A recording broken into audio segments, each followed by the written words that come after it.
David Letterman revealed the 10 Golden Age guests who were actually evil. Television remembers smiles better than secrets.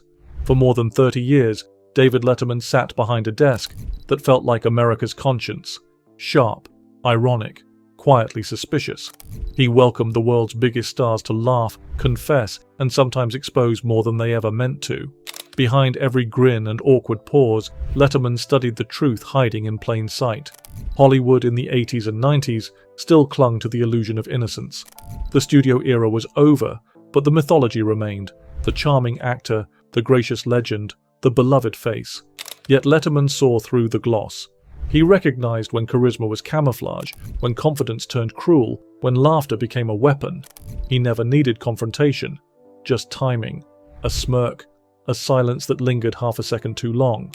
And in those silences, truth often spoke louder than fame ever could.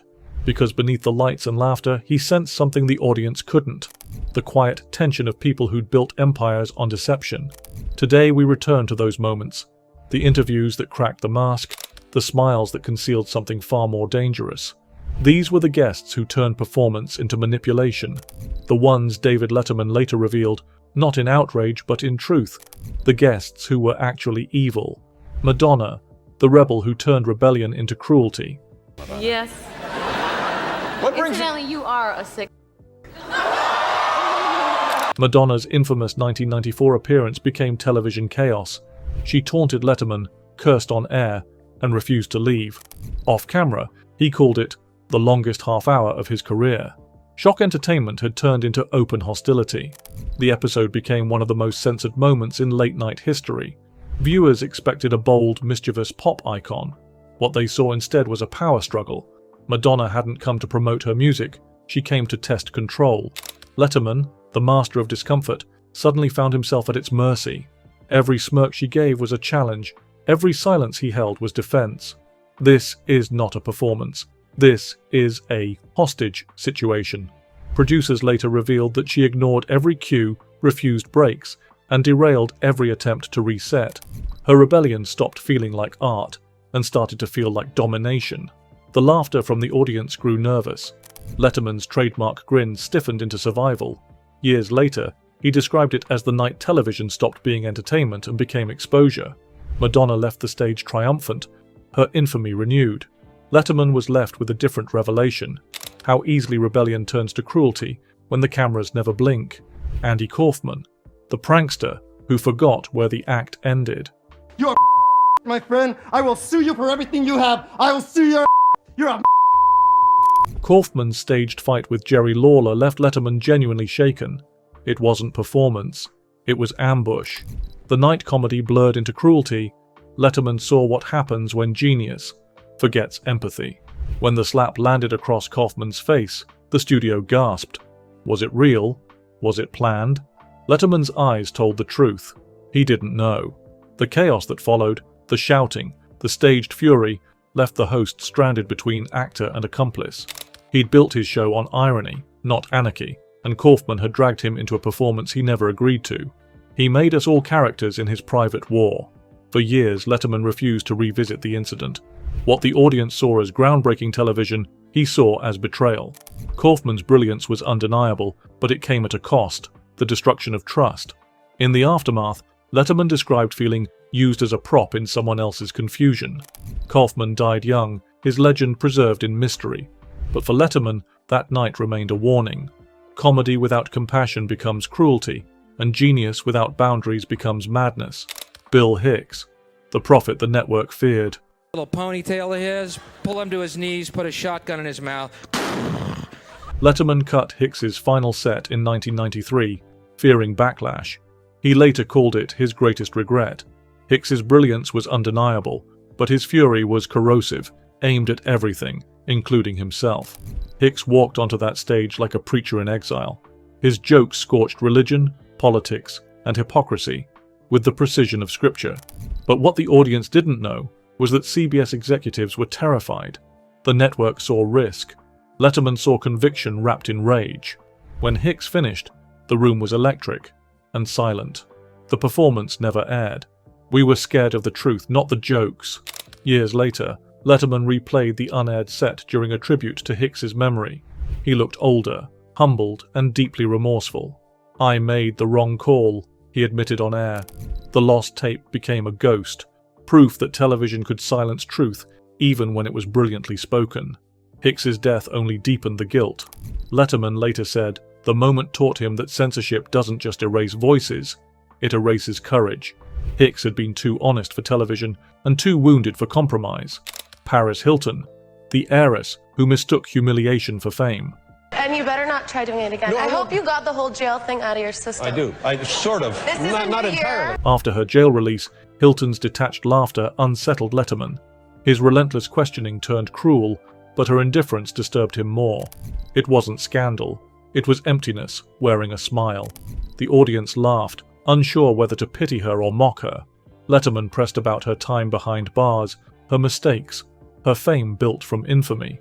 Hilton giggled through it, eyes glazed, tone rehearsed. The exchange wasn't tension, it was tragedy. What Letterman saw wasn't arrogance, it was disconnection. A person so shaped by image that the reality beneath had vanished. There's nothing left behind the laugh. Critics accused Letterman of cruelty, but he later admitted he felt haunted, not proud. "She didn't fight back," he told a producer. "She floated." It was the kind of apathy that frightened him, the sense that fame had hollowed out the very person it celebrated. Years later, Hilton would describe that interview as one of her lowest moments. Letterman too carried guilt from it, because for one night, television exposed a truth neither could escape. When fame becomes identity, humiliation becomes currency. Joaquin Phoenix, the guest who made truth look like a lie. And you were terrific in the film. I really enjoyed your work. Thank you. Phoenix's unresponsive 2009 interview baffled audiences. Later revealed as a hoax, it left Letterman visibly angry. For him, using sincerity as a prank wasn't art, it was deceit. When Phoenix appeared, his sunglasses, beard, and blank stare created a surreal stillness. Letterman tried humor, deflection, irony, but nothing worked. The audience laughed, thinking it was comedy. Letterman didn't. Off camera, he told producers, "I think something's wrong." Only later did he learn he had been used as a prop in I'm Still Here, a mockumentary blurring fiction and reality. You can lie to a host, but not to the room. The stunt became legend, hailed as performance art. Yet for Letterman, it symbolized a cultural shift, when irony no longer protected truth, only hid it. He respected Phoenix's talent, but not the manipulation. The interview left a residue, embarrassment, frustration, betrayal. Years later, when they reunited, Letterman accepted the apology with grace, but the wound lingered. In his world, sincerity was sacred. Phoenix had turned it into theater, and Letterman never forgot it. Charlie Sheen. The meltdown America mistook for entertainment.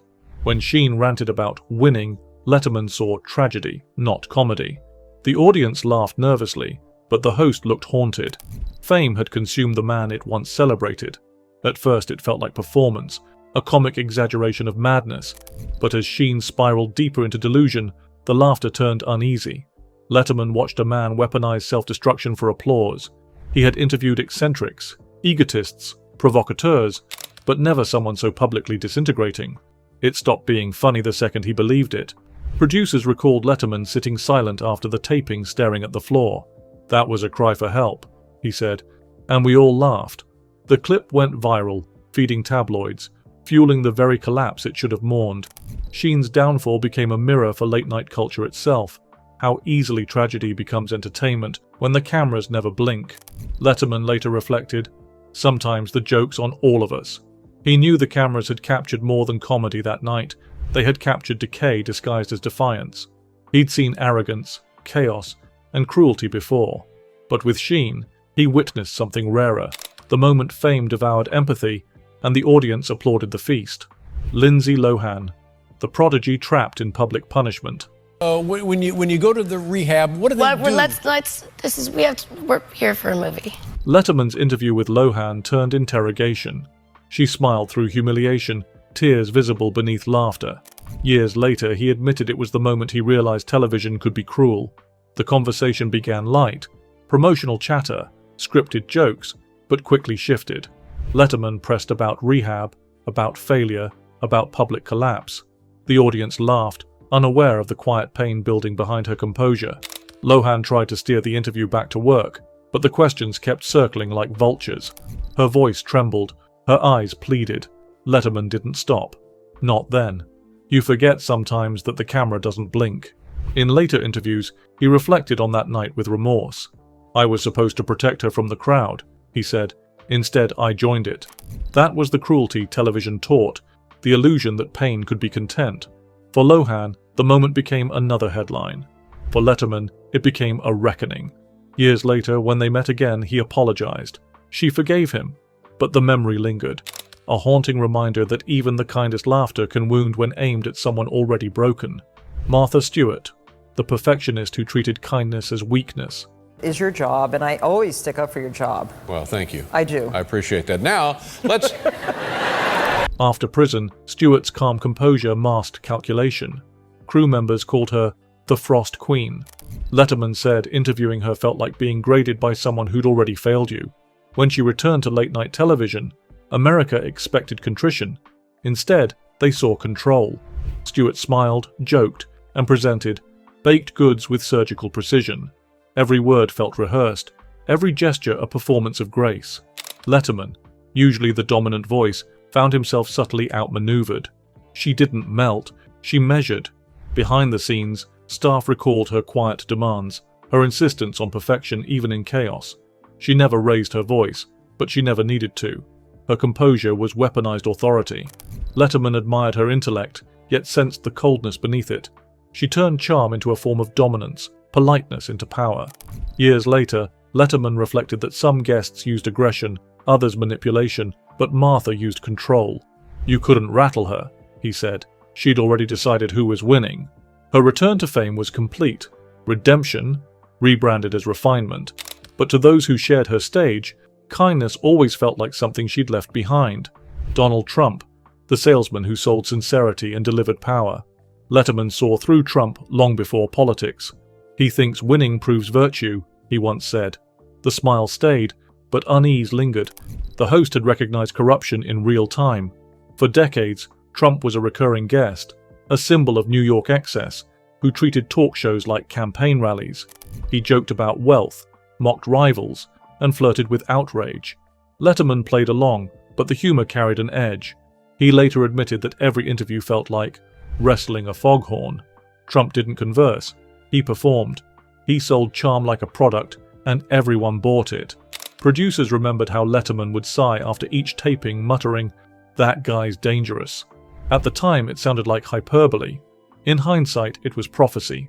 Trump's persona, half entertainer, half salesman, thrived on spectacle, and television gave him endless stage. When Trump entered politics, Letterman wasn't surprised. "We built him," he said quietly. It was the rare confession of a man who understood the price of giving arrogance a microphone.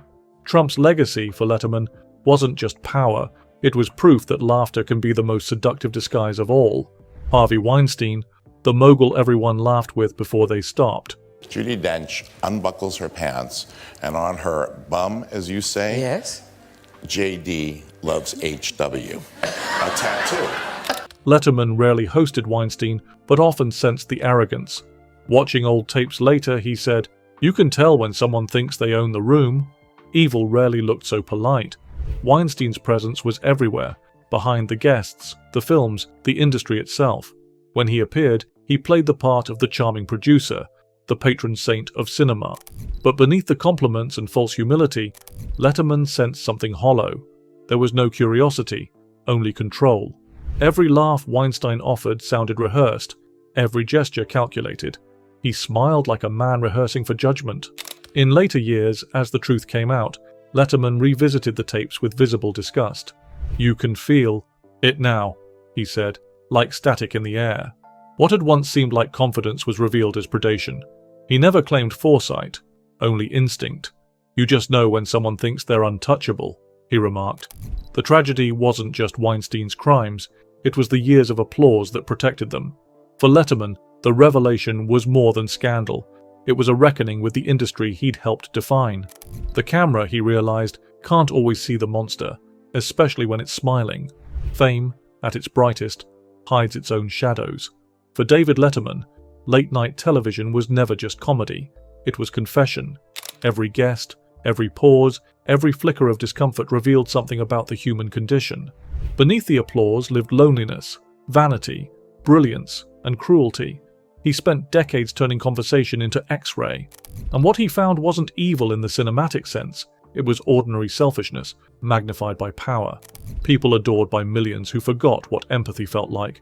The kind of darkness that doesn't shout. It whispers, smiling into the camera. Letterman never claimed sainthood. He had his flaws, his regrets, his silences. But through it all, he held a mirror to fame and forced it to blink. Because the real story of late-night television isn't who made us laugh. It's who showed us what laughter can hide. What do you think these revelations say about fame? Share your thoughts below and subscribe for more stories beneath the spotlight.